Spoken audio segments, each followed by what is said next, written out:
দৃষ্টিশক্তি হারাতে বসেছেন বৈষম্য বিরোধী ছাত্র আন্দোলনে অংশ নেওয়া চুয়াডাঙ্গার আলমিরাজ। রাজধানীর পল্টনে গুলিবিদ্ধ হন তিনি। একমাত্র সন্তানকে নিয়ে উদ্বিগ্ন হতদরিদ্র পরিবারটি।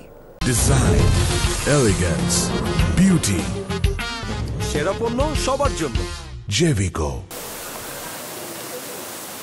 বৈষম্য বিরোধী আন্দোলনের শুরু থেকেই রাজপথে ছিলেন বিশ্ববিদ্যালয় শিক্ষার্থী আলমিরাজ।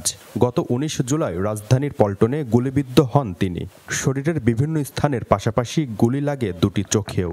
হারাতে বসেছেন দৃষ্টিশক্তি।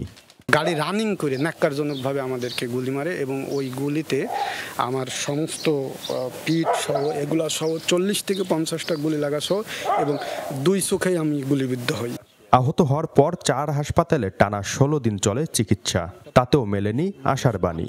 ওইভাবে কোনো সিউরিটি দিচ্ছে না। তারা বলছে অপারেশন করব, কিন্তু আপনি সারা জীবন ঝাপসা দেখবেন, চলে ফিরে খাইতে পারবেন, কিন্তু ক্ষুদ্র অক্ষর বড় অক্ষর কোনো কিছু দেখতে পারবেন না।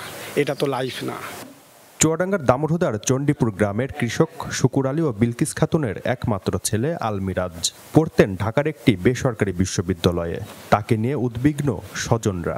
ডাক্তাররা বোর্ড বসেই বলে দিয়েছে যে এই চোখ যদি এখন অপারেশন করা যায়, তার একটা গুলি তো বাইরে হয়েছে আর একটা সরা চোখের ভিতর আছে।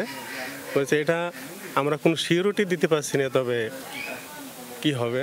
আমাদের আশা আকাঙ্ক্ষা সবই ব্যথা যাচ্ছে, যাতে সে ভালোভাবে চোখ পায়, আমরা সেই চেষ্টাই চালাচ্ছি। চাকরি বাকরি ভবিষ্যতে পাবে কি পাবে না, কিভাবে চলবে সেটা আল্লাহ পাকই জানে।